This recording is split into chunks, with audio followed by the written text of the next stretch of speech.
읽은 말씀을 가지고 오늘 나눌 말씀의 제목은 바벨 혼잡하게 하다입니다. 홍수가 끝난 뒤에 노아의 아들 세 아들의 족보가 언급이 되었습니다. 그리고 이제 인구들이 점점 더 늘어나서 세상에 퍼져가던 때에 있었던 일이고 아직 언어가 하나였을 때 있었던 일이랍니다. 해도 안 되는 영어 공부 생각하면 저때 저 일이 없었으면 얼마나 좋았을까 하는 생각들이 간절합니다. 저때 저 일 없었으면 중국어 공부 안 해도 중국 여행도 좀 하고 저기 가고 싶은 핀란드나 노르웨이도 그냥 차비만 준비해서 가면 아무 문제도 없지 않을까? 그런 생각들 해봅니다.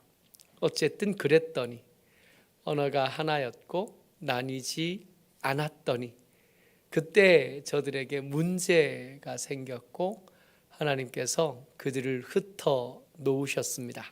그 이야기를 오늘 좀 해보려고 합니다. 사람들이 아라랏산에서 내려와서 점점 더 동쪽으로 갑니다. 성경을 읽어가다가 사람들이 동쪽으로 갔다 그러면 왠지 불안해해요. 불안해하는 게 맞습니다. 꼭 무슨 일이 생기거든요. 사람들이 어디 가다가 우물에 도착했어요. 로맨스가 시작되겠구나 하면 됩니다.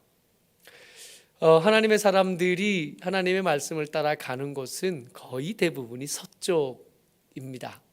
동쪽으로 가다가 문제가 생겼고 동쪽으로 가다가 어디를 만나냐 하면 시날이라고 하는 평지를 만납니다. 살기 좋은 곳이고 물도 있고 더 이상 그렇게 위태롭지 않아도 되는 곳을 만나게 됩니다. 거기서 있었던 일입니다. 11장 3절 4절 같이 읽어보죠. 시작. 서로 말하되 자 벽돌을 만들어 견고히 굽자 하고 이에 벽돌로 돌을 대신하며 역청으로 진흙을 대신하고 또 말하되 자 성읍과 탑을 건설하여 그 탑 꼭대기를 하늘에 닿게 하여 우리 이름을 내고 온 지면에 흩어짐을 면하자 하였더니. 아멘. 바벨탑이라고 불리는 탑과 도시를 건설하려는 사람들의 이야기가 등장했습니다. 그리고 이 일들이 하나님 보시기에 악했고 이 일들이 하나님 보시기에 마뜩치 않으셨다는 걸 우리가 알죠. 근데 여러분 자세히 한번 보셔요. 이 3절과 4절에 문제가 되는 게 뭐죠? 뭐가 문제였을까요? 하나님께서 왜 그들을 흩어 놓으셨을까요? 지금 3절과 4절 가운데 몇 남지 않은 이 인구들이 흩어져 있지 않고 모여 살겠다 한 게 문제였을까요? 더 높이 쌓자는 게 문제였을까요? 그저 이 말씀만 봐서는 어디가 문제인지 똑 떨어지게 이렇게 드러나지 않고 그렇게 잘 보이지 않습니다. 그래서 이 말씀에 뭐가 문제인지를 하나씩 좀 꼽아 보는 게 의미가 있을 것 같습니다. 그래서 오늘은 그 문제들을 좀 살펴보려고 합니다. 뭐가 문제인가? 첫 번째 문제입니다. 뭐가 문제냐 하면 또 말하되 자입니다. 이게 3절에서도 등장하고 4절에도 등장하는 단어가 자예요. 심지어 하나님도 그들의 지은 탑과 도시를 바라보시면서 서로 말씀하십니다. 자, 그래요. 함께 하자. 이때 일들을 김성일 씨가 소설로 썼어요. 홍수 이후라고 하는 소설을 4권, 무협지예요, 무협지. 4권으로 소설을 썼는데 그 첫 권에 보면 인류 최초의 영웅이었던 니무롯이 제국을 만들고 이 제국을 만들어서 사람을 끌어모은 다음에 함과 야벳 족속들을 잡아들여서 도시를 건설하는 장면이 등장합니다. 그러니까 자 말하되 또 장, 전체가 다 같이요. 지금 목표가 어디까지예요? 하늘에 닿을 만큼. 여러분, 이 탑에는 사람이 거주하지 않습니다. 이 지구라트라고 불리는 지구라트라고 여겨지는 그 탑에는 그냥 통째로 다 벽돌로 꽉 채워진 탑이에요. 그러니까 꽉 찬 벽돌 더미입니다. 이것이 점점 높아지고, 그러니까 어느 정도 높아지면 다시 평면을 넓혀서 다시 높아지고, 평면을 넓혀서 다시 높아지고, 평면을 넓혀서 다시 높아집니다. 그러니까 점점 높아지는 거예요. 안에 꽉 채워서 벽돌들로 꽉 찹니다. 거기에 굳이 이제 방이 하나 정도 만들어지는데, 그 방은 사람들이 거주하기 위한 방이 아니에요. 그 방은 이제 신이 내려오면, 신이 오시면 신이 거주할 수 있는 탁자, 의자 정도만 있습니다. 사람이 거주하기 위한 그런 탑이 아닙니다. 근데 이 탑이 보세요. 처음에는 요만하다가 이게 좀 높이가 높아지면 넓어지고 높아지는 거 아니겠어요? 그러자면 점점 더 인력은 많이 필요하고 점점 더 사람은 점점 더 많이 필요한데, 이 사람이 멀리 있다가 출근하려면 어렵잖아요. 그러니까 그 주변에 도시가 만들어져야 되고, 도시가 만들어지고 도시는 커지고 탑은 높아지고, 그 와중에 이 일에 동의하지 않는 사람들이 있지 않겠어요? 어느 정도 공사가 더 커지고 나면 더 이상 인력이 수급이 안 되니까 공사가 지지부진해질 겁니다. 어느 수준까지 높아지고 나면 이제 높이는 높아지는 것 같지 않고 넓이만 넓어지는 것처럼 보이는 때가 곧 닥치게 되고, 그때쯤 되면 어떻게 하면 벽돌을 더 많이 만들 수 있을까? 어떻게 하면 벽돌을 더 높은 생산력을 가지고 만들어낼 수 있을까를 고민하게 됩니다. 그러다 보면 힘없고 약한 사람들이 잡혀오게 되겠죠. 내 생각은 이 탑을 짓는데 동의하지 않지만, 내 삶의 모양은 저기 해변가로 갔으면 좋겠다 생각하지만 더 이상 사람들에게 자유가 주어질 수 없습니다. 왜냐하면 이 탑이 하늘에 닿아야 되거든요. 점점 더 커져야 되고 점점 더 많은 일손이 필요한데, 사람들의 하나하나의 생각들을 다 아울러 가면서 이 거대한 공사를 완수하기는 불가능합니다. 그래서 이 위대한 공사를 위해서라면 작은 목소리들은 어느 땐가부터 못 들은 척하기로 합니다. 작은 사람들의 생각들, 작은 사람들의 말들은 어느샌가부터 덜 중요한 것이 되고, 이 공사에 반대하는 사람들의 목소리는 숙청해야 될 대상이 되어져 갑니다.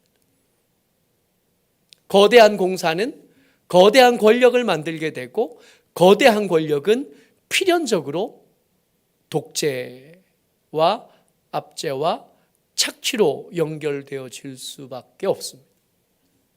그래서 김성일 씨가 쓴 소설에는 이런 장면이 등장해요. 이게 점점 더 높아지잖아요. 점점 높아져서 이게 벽돌을 운반하고 나르다가 벽돌을 떨어뜨려서 깨요. 근데 벽돌만 떨어뜨려서 깨지는 게 아니라 사람들도 떨어져서 죽는데, 떨어져 죽은 사람을 아쉬워하는 장면은 등장하지 않아요. 근데 그 귀한 자원, 벽돌이 떨어뜨려서 깨진 건 큰 일로 여겨집니다. 자연스럽게 그렇게 되는 거예요. 이 큰 공사 앞에서 작은 사람들의 이야기, 작은 사람들의 생각은 점점 묻히게 되고, 그 세상은 점점 더 전체주의로 함몰되어져 갑니다. 언제든 그렇지만 한 가지만 옳다고 주장하는 곳에는 반드시 암이 자라기 마련이거든요. 여러분들과 제가 믿는 우리의 믿음, 이 믿음도 마찬가지입니다. 우리 믿음은 다른 믿음과 짝하기 쉽지 않아요. 그래서 우리가 믿는 우리 하나님, 우리 주 예수 그리스도를 향한 믿음은 필연적으로 배타성을 가질 수밖에 없어요. 우리가 어떻게 신천지와 교제하겠습니까? 우리가 어떻게 불교와 계속 한 배를 탈 수 있겠습니까? 쉽지 않아요. 근데 여러분, 기억은 하셔야 됩니다. 부산 지역에서 선교하시던 최초의 선교사들이요, 기록에 따르면 이 최초의 선교사들, 머리 색깔 다르고 눈 색깔 다르고 외모가 전혀 달라 과연 저것도 사람인가 싶은 그 사람들이 전도하기 위해서 길을 떠나고 지나갈 때 누가 저들을 먹이고 재웠냐 하면 내원사가 먹였대요. 통도사가 선교사들을 받아들여주고 재워주고 먹여줬대요. 그에 비해 2025년에 대한민국의 교회는 지나치게 배타주의적입니다. 포용할 줄 모르고 환대할 줄 모르고 환영해 줄 줄 모르는 거예요. 지들끼리만 모여. 우리의 신앙이 정체성이 배타성이 있는 것은 어쩔 수 없습니다. 아니 반드시 있어야 됩니다. 그러나 배타성을 소유해야 된다는 말이 배타주의여야 된다는 말은 아니고 우리끼리만 살아가겠다 이래서는 여러분 여기서 어떻게 살겠어요? 그럴 수 없습니다. 그때 언젠가 스님들이 선교사님들을 환대해 줬던 것처럼 우리도 어느 땐가 필요하다면 누구라도 교회에 온 사람들에게 밥 한 끼 먹일 수 있어야 되고 저들에게 친절한 사람이어야만 합니다. 이 바벨, 이 신할 땅에 지은 이 탑이 문제가 뭐냐 하면 전부 다 같이 해야 된다는 생각. 또 말하되 자, 한 놈도 예외 없이. 또 말하되 자, 100%로. 여러분 그런 게 잘 이루어지는 곳이 있습니다. 북한이지 않을까요? 3대가 세습을 해도 아무도 반대하지 않는 신천지이지 않을까요? 그들의 교주가 무슨 짓을 저질러도 아무도 반대하거나 반대 의견을 내지 않습니다. 정명석이 성도를 성추행하고 감옥에 가서 10년을 살고 나왔는데 여전히 정명석은 그 동네의 교주입니다. 뭔 짓을 해도 용서되고 뭔 짓을 해도 용답이 됩니다. 반대하는 사람 없습니다. 건강하지 못하고 합당하지 않은 것. 신할 땅에 그런 일들이 있었던 겁니다. 두 번째 문제입니다. 그 탑 꼭대기를 하늘에 닿게 하자요. 그냥 높은 건물을 짓자가 아닙니다. 우리의 이름을 내기 위해서 탑을 하늘 꼭대기에 짓겠다는 겁니다. 여러분 가끔 비행기를 타보면 이 말이 얼마나 허황된지 우리가 그때서야 비로소 알게 돼요. 바닥에 서서 높이 지은 건물들, 타워들을 이렇게 바라보면 우와 싶지만 비행기 타고 출발해서 1분만 지나고 나면 사람들이 지은 그 건물들이 땅바닥에 붙어 있다는 걸 알게 됩니다. 하늘로 치솟은 것처럼 보였던 그 건물들은 사실은 하늘로 치솟은 게 아니라 여전히 땅바닥에 붙어서 고만한 고기에 있다는 걸 위에 올라가서 보면 아는 거예요. 그래서 하나님께서 그 탑을 향하여 이렇게 말씀하십니다. 자, 우리가 내려가서 보자 그래요. 원래 그들의 의도가 됐다면 하늘까지 올라온 걸 이렇게 보시면 됐을 텐데 하나님께서 일부러 그들을 조롱하십니다. 자, 내려가서 보자. 자세히 보려고 내려오신 걸까요? 위에서는 잘 안 보이셔서 하나님이 이제 연세가 조금씩 드시니까 눈이 어두워지시고 침침해지시나요? 그럴 리가 없잖아요. 사람들이 하려고 하는 그 일들이 얼마나 보잘것없는지를 그 말씀을 통해서 보여주시는 겁니다. 내려가야 보이는 것. 더 큰 문제는 탑 꼭대기를 하늘에 닿게 하자 한 이 말이 이걸 먹으면 절대로 죽지 않을 뿐만 아니라 하나님처럼 될 수 있어 한 뱀의 말과 닮았다는 게 더 큰 문제입니다. 이 말을 자연스럽게 들으면 하나님에게서 더 멀어질 수 있겠구나.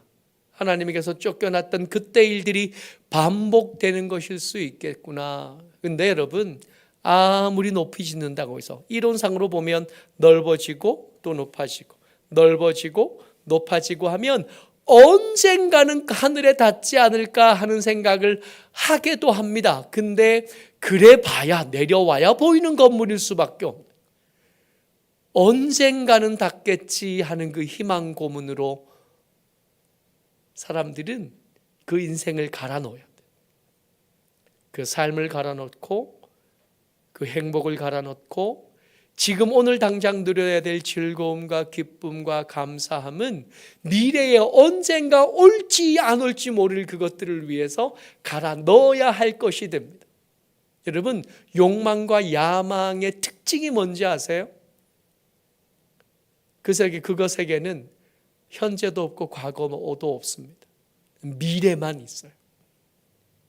올지 어떨지를 몰라요. 다만 미래에, 나중에, 언젠가는.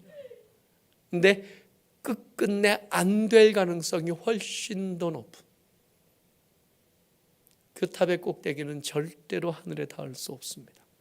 왜냐하면 저들이 높이 못 쌓을 거기 때문이기도 하지만 아무리 높이 쌓아도 하늘이 지나치게 높아요. 끝내 닿지 못할 겁니다. 미래를 바라보던 저들의 눈은 그들의 현재를 희생하고 그들의 과거를 고통으로 채워낼 겁니다. 거짓말일 뿐만 아니라 하나님께서 우리를 향하여 당신의 뜻이다 말씀하셨던 감사하고 감격하고 기뻐하는 삶은 흔적도 그 속에 남아있지 않게 되는 게 진짜 문제. 세 번째 문제, 온 지면에 흩어짐을 면하자. 이게 탑이 높아야 되는 이유가 그거거든요. 아무리 멀리 떨어져도 그 탑이 보여야 되는 거 아니에요. 지구가 둥글다는 걸 몰랐지, 이 사람들이. 아무리 높은 탑도 걸어가다가 지평선을 넘어가게 되면 안 보이게 될 텐데 이 사람들이 그걸 몰랐어요. 평면인 줄 알았지. 그래서 높아지면 어디 가다 다 보일 줄 알았지. 여러분, 여기서 봐도 우리 지구에서 제일 높은 에베레스트 산은 안 보이잖아요. 그게 낮아서 안 보이는 게 아니에요. 지구 이렇게 휘어진 그 반대쪽에 있어서 안 보이는 거지. 여러분, 온 지면에 흩어짐을 면하자 한 말은 생육하고 번성하여 충만하라 하신 말씀을 정면으로 거스르는 말입니다. 충만하려면, 번성하고 생육해서 땅에 충만하려면 누군가는 거친 광야에 가봐야 되는 거 아니에요? 누군가는 땅끝 바다에 가봐야 되는, 누군가는 저 산 너머에 있는 호수에 가봐야 되고, 누군가는 저 바다 건너의 미지의 땅에 누군가는 가봐야 되는 거 아니에요? 그래야 그 땅을 채우죠. 그래야 그 땅을 충만하게 하죠. 이래서 이 시랄 땅에 세운 이 도시와 이 탑은 문제가 있습니다. 그래서 하나님께서 그들을 흩어 놓으셨어요. 그래서 거기를 바벨이라고 부릅니다. 읽었던 말씀입니다. 한 번 더 읽어보죠. 7절에서 9절까지 말씀입니다. 같이요, 시작. 자, 우리가 내려가서 거기서 그들의 언어를 혼잡하게 하여 그들이 서로 알아듣지 못하게 하자 하시고, 여호와께서 거기서 그들을 온 지면에 흩으셨으므로 그들이 그 도시를 건설하기를 그쳤더라. 그러므로 그 이름을 바벨이라 하니 이는 여호와께서 거기서 온 땅의 언어를 혼잡하게 하셨음이니라. 아멘. 그래서 그 땅의 이름을 바벨이라고 부른답니다. 바벨의 뜻이 그렇대요. 혼돈, 언어를 혼잡하게 하셨던 것에서 따와서 하나님께서 언어를 바벨하게 하셨다. 그래서 바벨이라고 부르기로 했답니다. 우리가 익히 알기로는 바벨은 하나님의 저주요 징계입니다. 근데 가만히 생각해 보면 이게 저주이고 징계이기만 하겠나? 만약에 그렇게 하지 않으셨으면 이 사람들은 끝내 미래를 희생하고 약한 자들을 갈아 넣어가면서 대를 이어가면서 그 탑을 짓고 그 탑을 지어가면서 인생이라는 게 없고 하나님의 뜻을 거스르는 삶을 멈추지도 못하고 계속 살았을 거 아니에요. 하나님께서 그들의 언어를 흩어 놓으시고 혼란하게 하시니까 그들이 더 이상 함께 있을 수 없었고, 함께 있을 수 없어서 흩어졌고, 흩어지고 나니까 그 남은 사람 가지고는 이 거대한 공사를 계속할 수 없어서 멈춘 거예요. 하나님을 거스르는 발걸음이 멈춰졌다. 하나님을 배반하던 공사가 멈춰진 거예요. 그러면 하나님을 거스르는 발걸음이 멈춰졌어요. 그러면 이걸 우리가 은혜라고 부르지 않나요? 하나님을 등지고 멀리 가던 사람들이 그 길을 가다가 보니까 문제가 생겼어요. 그냥 계속 갔으면 그러다가 멸망해 버렸을 텐데 하나님께서 그를 문제가 생기게 하셔서 멈출 수밖에 없게 하시고, 멈추고서 생각해 보니까 내가 내 생명의 근원이시고 내 삶의 바닥이 되시고 근거가 되시고 내 삶에 나아갈 바가 되시는 여호와를 등지고 살았다는 걸 문득 알겠는 거예요. 멈추지 않았으면 몰랐을 거. 가다가 잘못됐다는 걸 눈치 못 채게 그냥 계속 잘 됐으면 몰랐을 걸 멈추고 나니까 알게 됐어요. 돌이켜야겠네. 돌이키게 됐어요. 그래서 다시 하나님께로 방향을 바꾸고 제대로 사는 삶을 살기 시작합니다. 그러면 그렇게 산 사람들이 그거 멈추고 돌아섰던 거기를 뭐라고 부를 거냐 하면, 하나님께서 나를 불쌍히 여기셨던 곳, 하나님께서 나를 찾아와서 만나 주신 곳, 하나님께서 나를 멈춰 주신 곳.